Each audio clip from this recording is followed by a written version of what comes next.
Good evening students, कैसे आप लोग। आज हम फिर एक नए लेक्चर के साथ आप लोगों के सामने आए हैं और ये स्पेशल लेक्चर है। स्पेशल दो सेंस से, पहले तो जो बच्चे भी क्लास आज नहीं कर पाए थे, आज एक इम्पॉर्टेंट चैप्टर पढ़ाए थे, sexual reproduction in flowering plant. इस चैप्टर से बहुत ज़्यादा क्वेश्चन आता है, बच्चे आज क्लास नहीं कर पाए, तो ये उन बच्चों के लिए लेक्चर, ठीक है।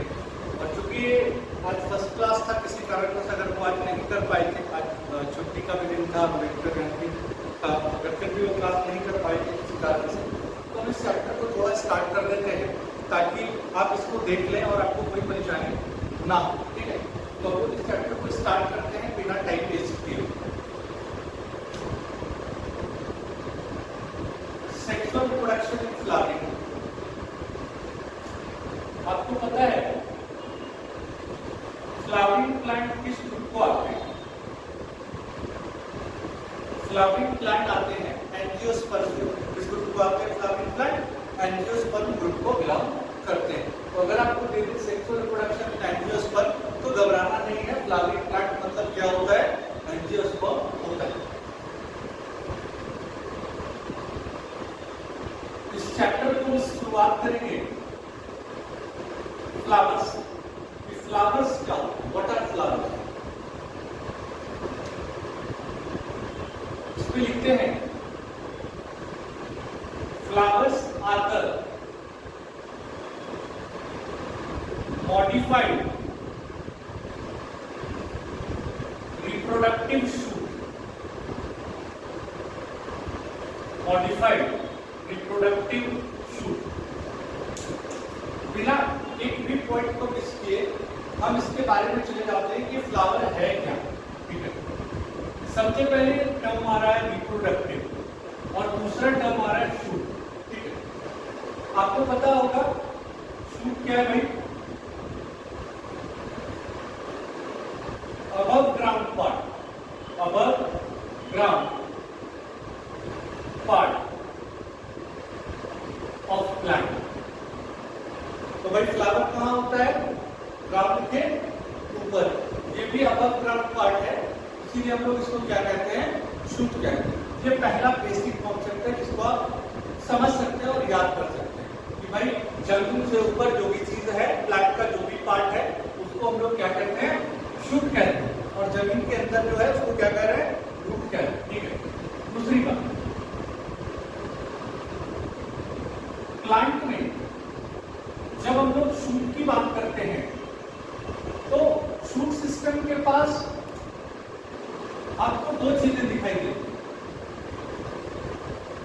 एक लीव्स दिखाई देता है, दूसरा स्टेम दिखाई देता है, ठीक है।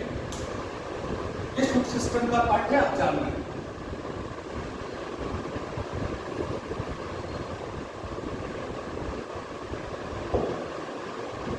फ्लावर को मॉडिफाइड लीव्स भी कहा जाता है और मॉडिफाइड स्टेम भी कहा जाता है।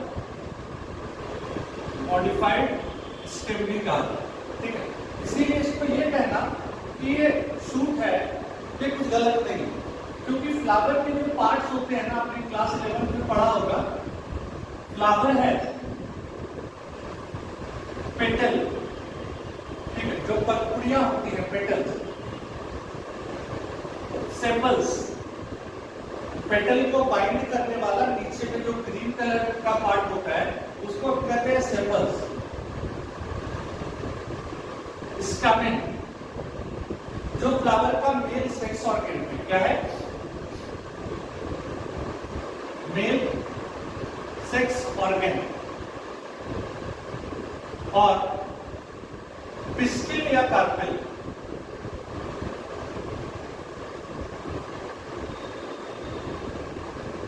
ये जितने भी पार्ट्स हैं फ्लावर के, ये सब के सब क्या है? मॉडिफाइड लीव्स है। क्या है? Modified leaves. वही दूसरी तरफ अगर ये बोलेगा कि फ्लावर आपका मॉडिफाइड स्टेम है, तो आप बोलेंगे कि फ्लावर है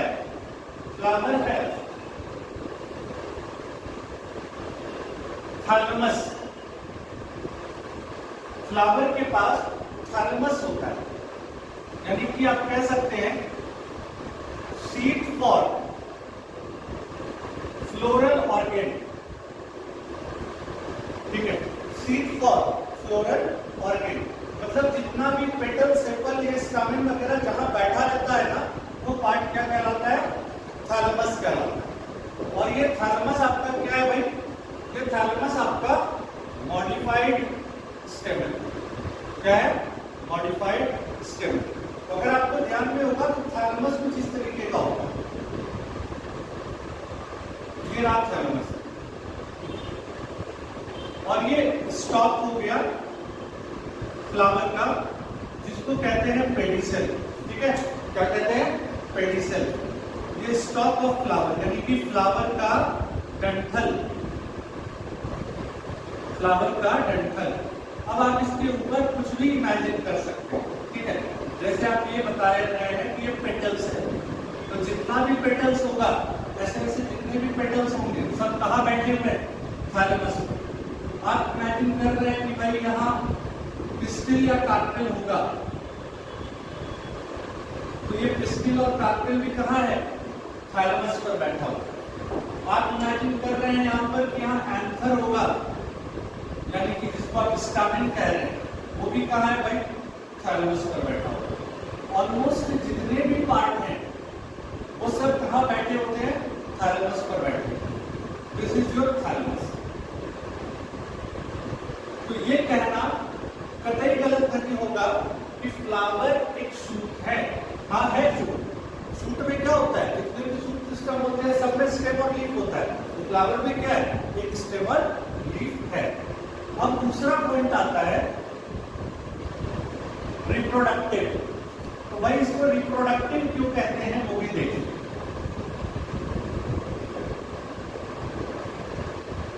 रिप्रोडक्टिव क्यों कहते हैं वो भी देखें। Because it participates in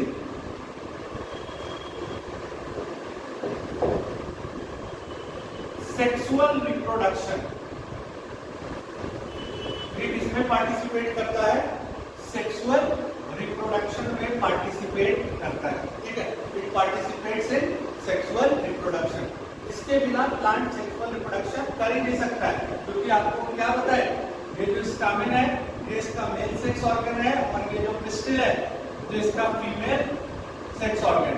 अब मेल और फीमेल सेक्स ऑर्गन जहां पर है वहीं पर मेल और फीमेल गैमेट भी बनेगा। तो ये अगर फ्लावर नहीं रहेगा तो ये चीजें नहीं रहेंगी, और अगर ये चीजें नहीं रहेंगी तो चीजों को काट देते हैं, तो रिप्रोडक्शन की बात ही नहीं है, सेक्सुअल रिप्रोडक्शन होगा ही नहीं। तो फ्लावर इंपॉर्टेंट है एंजियोस्पर्मिक प्लांट के लिए, एंजियोस्पर्म के लिए। क्यों भाई? क्योंकि उसी के हेल्प से रिप्रोडक्शन होता है। जो नंबर इंक्रीमेंट की बात होती है, प्रोजेनिस इंक्रीमेंट की बात होती है, वो सब बिना फ्लावर के पॉसिबल है ही नहीं।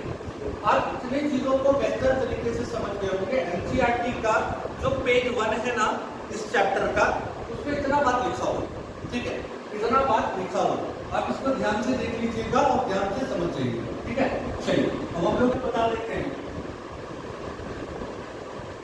कि एंजियोस्पर्म की प्लांट बॉडी जो है वो स्पोरोफिटिक होती है। कैसी होती है? स्पोरोफिटिक हो, यानी कि टू एंड टाइप। इसका हर एक पार्ट आपको टू एंड टाइप का, हर एक पार्ट आपको कैसा मिलेगा? टू एंड टाइप का मिलेगा। याद रखिए क्या कहता है। सबसे पहला इसका टॉपिक है मेल सेक्स ऑर्गन,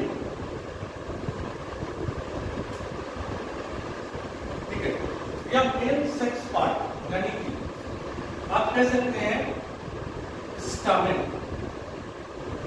कौन सा पार्ट है? स्टामेन, ठीक है। ध्यान देंगे यहाँ पर स्टामेन के बारे में एकदम क्लियर कर लेना। ये फ्लावर का क्या है? मेल सेक्स ऑर्गन है या मेल सेक्स पार्ट है। इसको हम लोग एंड्रोसियम कह के भी डिनोट करते हैं। अब इस दोनों में क्या फर्क है, ये हम क्लास 11th में पढ़ा चुके हैं कि एंड्रोसियम और स्टैमेन को कैसे डिफरेंशिएट करें। ठीक है, ये स्टैमेन एक यूनिट है, एंड्रोसियम पूरा इंटायर ऑर्गन जो है वो एंड्रोसियम। ठीक है, क्या कहता है जब हम स्टैमेन को लेते हैं ना, कहता है इसके 3 पार्ट होते हैं।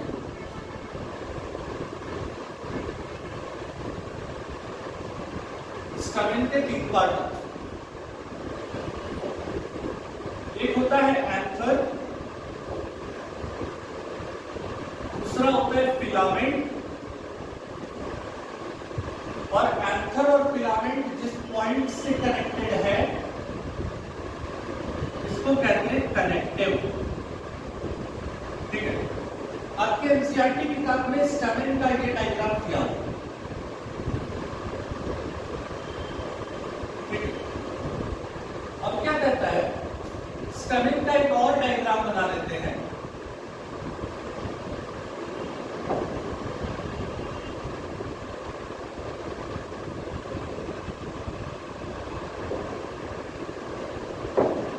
ठीक है, ये वाला पार्ट इसका एंथर वाला पार्ट है।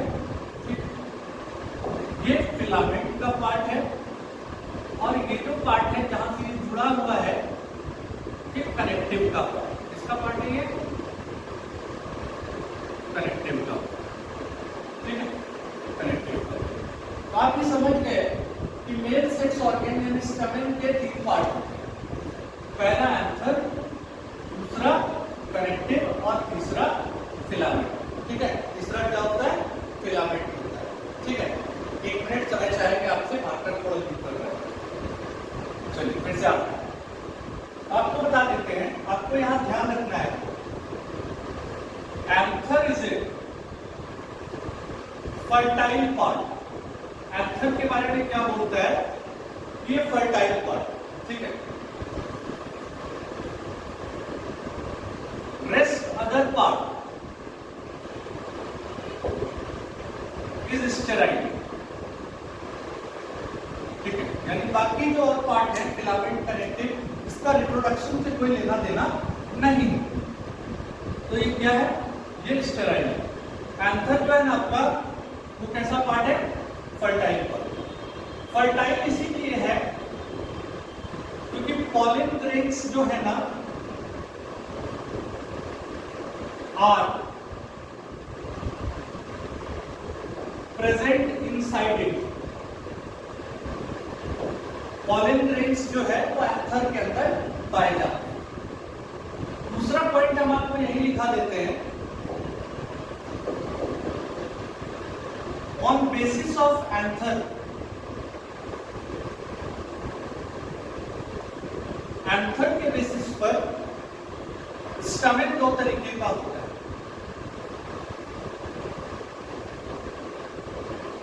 एक होता है यूनिलोब्ड, और दूसरा होता है बाइलोब्ड। एनसीईआरटी आपका बाइलोब्ड के साथ जा रहा है। ठीक है, एनसीईआरटी किसके साथ जा रहा है, बाइलोब्ड के साथ जा रहा है। यूनिलोब्ड को हम लोग मोनोथिकस भी कहते हैं, और बाइलोब्ड को हम लोग बाई या डाइथिकस भी कहते हैं।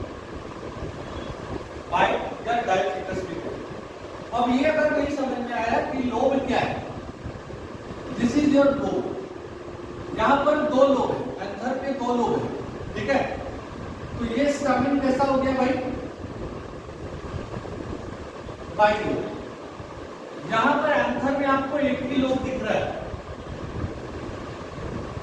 तो ये स्टैमेन कैसा हो गया,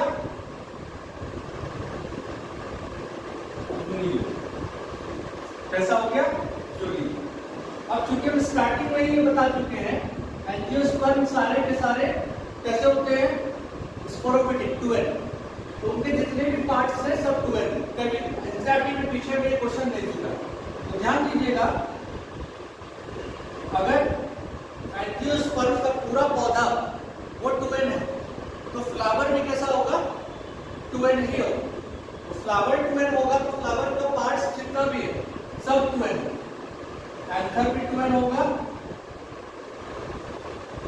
फिलामेंट भी 2n होगा। अगर आप स्टैमेन लिख रहे हैं,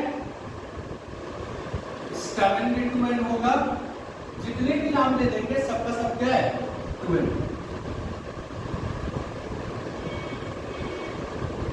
एंड्रोसियम लिख देंगे तो ये भी 2n होगा।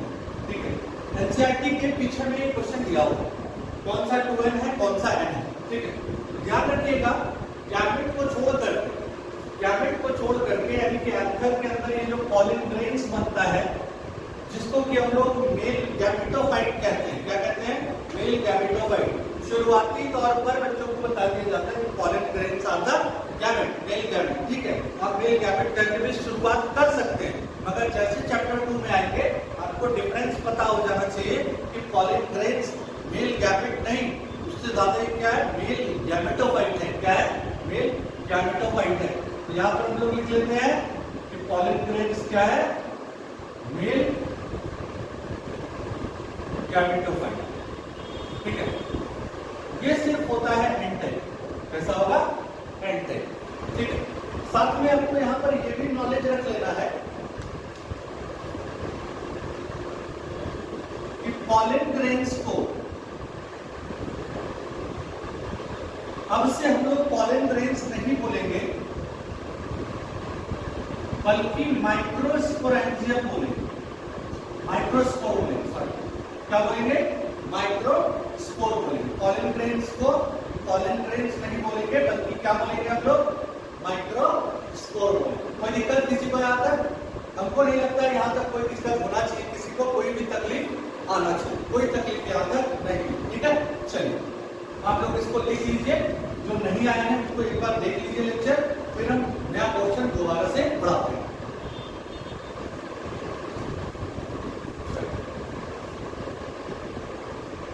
अब हम लोग थोड़ा टेक्निकल क्वेश्चन पढ़ेंगे जो पूछता है, यानी कि स्टेमिंग से आंसर से कोई क्वेश्चन पूछता है।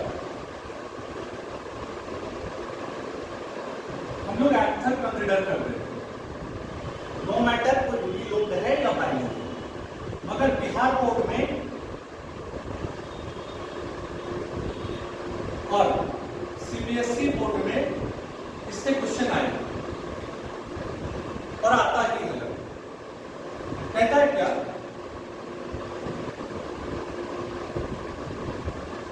When we cut TS, जब आप ट्रांसवर्स सेक्शन काटेंगे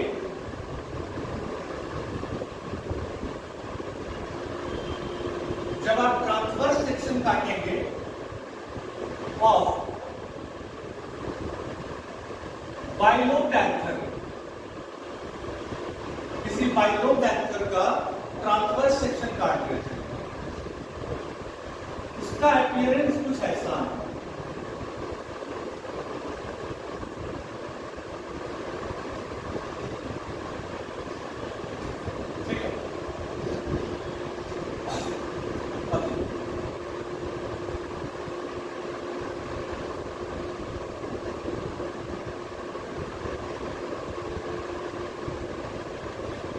डायग्राम आपको समझ में आ रहा होगा कि प्रैक्टिकली हम सारा डायग्राम खुद से बनाते हैं और आप देख के भी सीखेंगे कि कैसे बनाना है, क्योंकि आपको बनाना पड़ेगा।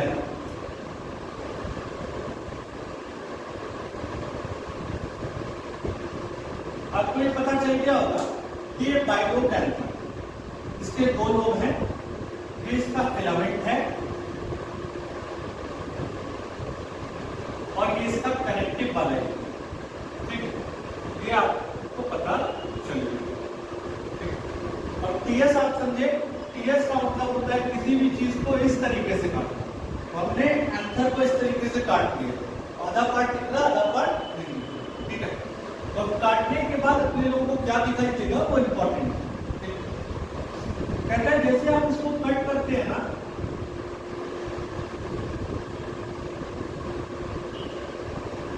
आपको इसके अंदर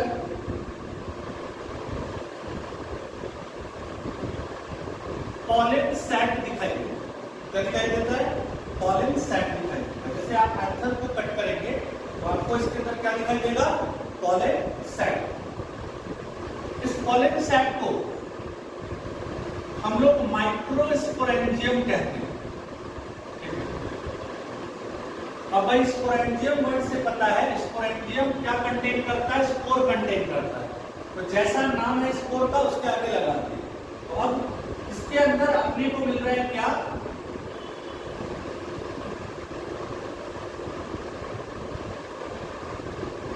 पॉलन, जिसको आप कहेंगे क्या, माइक्रोस्पोर।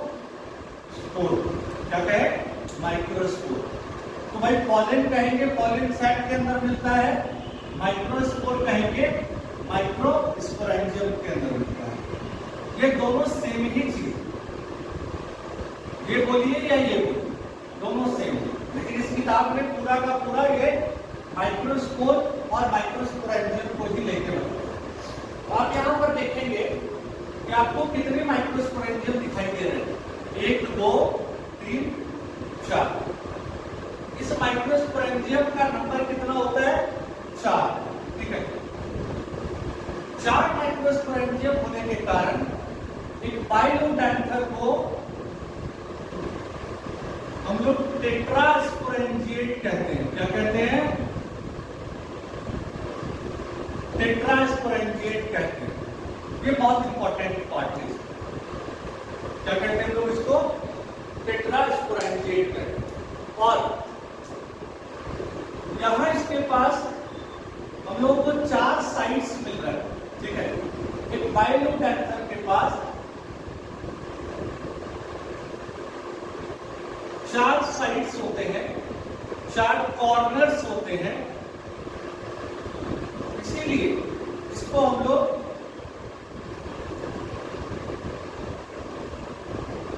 टेट्रागोनल भी कहते हैं। एनसीईआरटी किताब में इस दोनों का जिक्र, और इस दोनों में से कोई एक चीज आपको पूछे। ठीक है, अब उसी तरीके से आपको पता चल गया कि अगर कोई बाइलोडैंथर है तो बाइलोडैंथर में पॉलन सैक कितना होगा, 4। अगर आप देख लीजिए इमेजिन करके, ये यूनिलोब होता। ठीक है, तो यहाँ पर कितना पॉलन सैक होता, 2। ठीक है, तो मैं आपको बना के ही दिखा देता। ये तो हो गया आपका बाइलोब, हम आपको बना के दिखा रहे हैं।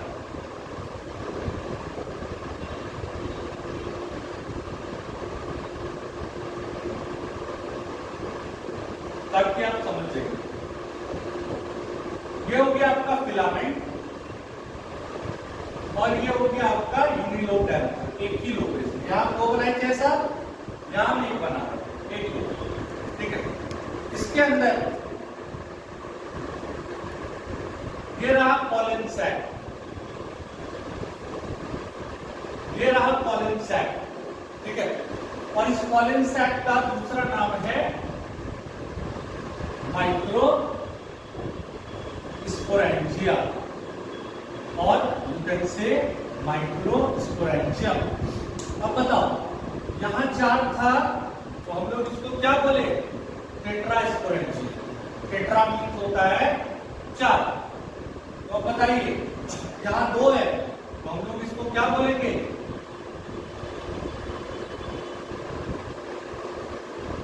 बाइस्पोरेंजियम। क्या बोलेंगे, 1 2 3। सारे पॉइंट्स को रेडी करें, इससे कोई क्वेश्चन आ सकता है, संभावना है बिहार बोर्ड में और सीबीएसई। ठीक है, ये सबसे इंपॉर्टेंट चीज है अभी तक का है। ठीक, चलिए इसको हम अभी बताते हैं, तब तक आप इसको नोट डाउन कर लीजिएगा। हम आते हैं तुरंत इसके next question. Anther has 4 wall, इस पर भी एक क्वेश्चन है। ठीक है, एंथर के कितने वॉल होते हैं, 4 वॉल। ये हो सकता है आपका 3 मार्क्स का क्वेश्चन बन जाए। और यहां पर भी जो समझाया गया है अपनी किताब में, एनसीईआरटी बुक में, वो बाइलोब को ही समझाया। ठीक है, आपको हम कंसिडर करा रहे हैं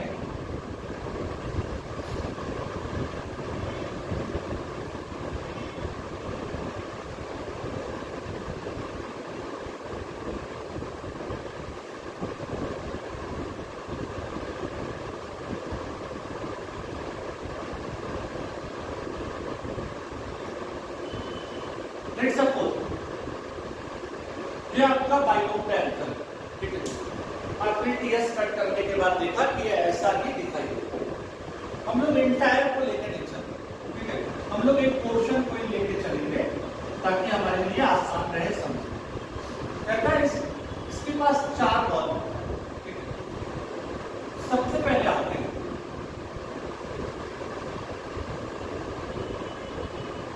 इसके बाद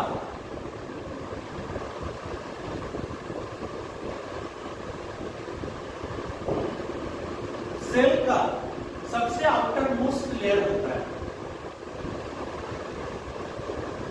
और ये सिंगल लेयर होता है। कैसा होता है? ये सिंगल लेयर होता है।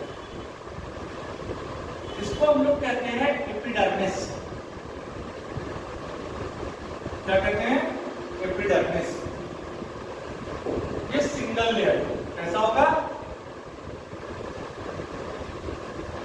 सिंगल लेयर, ठीक है।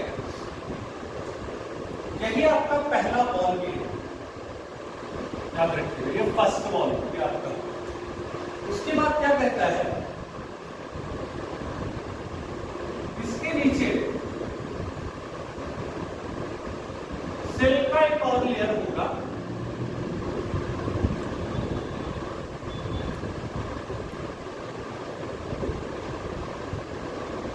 ठीक है। इसको हम लोग कहते हैं एंडोथीशियम। क्या कहते हैं? एंडोथीशियम। ये भी सिंगल लेयर होगा। पहले सिर्फ लेयरिंग बता रहे हैं, इसके फंक्शन पर बात जो है वो हम नेक्स्ट लेक्चर में करेंगे, यानी कि जब ऑफलाइन पढ़ाएंगे तो उसके बाद करेंगे। और इस बार कोशिश कीजिएगा एब्सेंट ना करें, क्योंकि ये चैप्टर थोड़ा सा कॉम्प्लिकेटेड है, ठीक है। अगर आप इस पर ध्यान नहीं देंगे, कहीं से भी मिस हो जाएगा तो ये आपको परेशान कर सकता है, ठीक। अब क्या कहता है? एंडोथीशियम के बाद तीसरा लेयर आपको दिखाई देगा,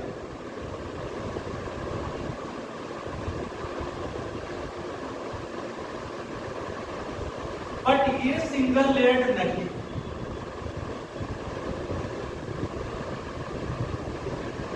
ये सिंगल लेयर नहीं।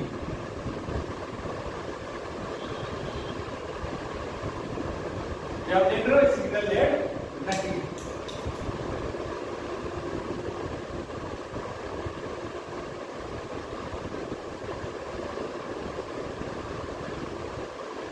ये जो लेयर है ना,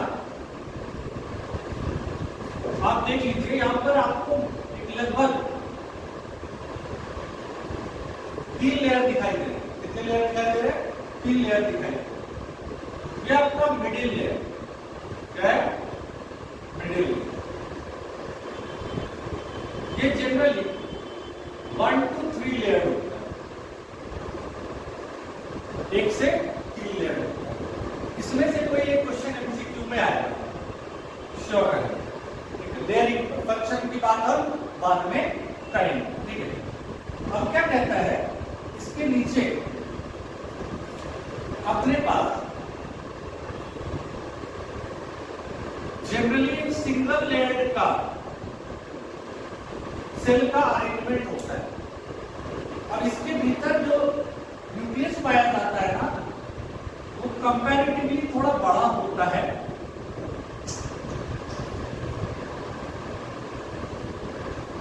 और आपको हम इसीलिए भी इसको हाईलाइट करके बता दिए ताकि आप इसको याद रखें। ये चौथा लेयर है टेप्टम, ठीक है। टेप्टम, somebody pronounce it as टेप्टम, ठीक है। जो समझ में है याद रख लेना। ये दूसरा, ये तीसरा, ये चौथा। 4 बॉल कंप्लीट हो गया। ये मोस्टली क्या होता है? Single layer. ज्यादातर ये क्या होता है? Single layer. मगर टेप्टम के सेल का बिहेवियर काफी अबनॉर्मल होता है और बाकी प्लांट के जितने भी सेल्स है उससे डिफरेंट होता है। मगर इनके फंक्शन पर भी हम लोग को बात करना है, ठीक है। इनके फंक्शन पर भी हम लोग को बात करना है, तो फंक्शन पर बात हम नेक्स्ट लेक्चर पर करेंगे। फंक्शन पर बात हम नेक्स्ट लेक्चर में करेंगे। आपको बता दें, इतना लेयर देखने के बाद आप देखिए अंदर में, और ये इंक पूरा भर दिया है इसमें, इसको ठीक है। ये हो गया पॉलन सैक। क्या हो गया? पॉलन सैक, ठीक है। अब इसके अंदर आपको पॉलन ग्रेन्स मिल सकते हैं। अब अगर आप चाहेंगे कि एग्जाम में हम इसको बनाएंगे, जैसे एग्जाम में ये आ जाता है, आप एक पोर्शन ही बनाएंगे, क्योंकि इतने सेल्स को पूरा यहां से यहां लेकर के चलना, फिर इस वाले को यहां से यहां लेके चलना, फिर इस वाले को यहां से यहां लेके चलना, फिर इसको यहां से यहां लेके चलना, सिमिलरली यहां लेके चलना, तो एकदम कॉम्प्लिकेटेड हो जाएगा। तो ये वेल अंडरस्टूड है कि आप एक आउटलाइन दे दीजिए, ठीक है, और पोर्शन एक कवर करना। ये हो गया आपका टीएस, ठीक है। सबके फंक्शंस अलग अलग हैं, सबके फंक्शंस को हम नेक्स्ट क्लास में आपसे डिस्कस करेंगे। तो अभी तक हम जितना पढ़ा है आज के लेक्चर में, सुबह जितना पढ़ाए थे, आई होप आप सबको समझ में आ रहा होगा, और क्लास में जो आए थे तो समझे ही होंगे 100%, कहीं कोई डाउट नहीं है। इसको देख लीजिएगा। अब ये बहाना मत लीजिएगा कि सर मेरा क्लास ये पहले वाला मिस हो गया, सर कुछ नहीं, ये करना है आप कर लिए, और मंडे से अब जो क्लास होगा आप उसमें अवेलेबल रहेंगे। कोशिश कीजिए कि एब्सेंट ना करें, क्योंकि अब आप ट्वेल्थ में हैं और कुछ बहुत भारी इशू नहीं है यहाँ पर, क्योंकि अब 12 चैप्टर्स हैं, ठीक है, 12 चैप्टर्स हैं। हम लोग सेकेंड चैप्टर स्टार्ट कर चुके हैं, लगभग 10 चैप्टर बचे हुए हैं।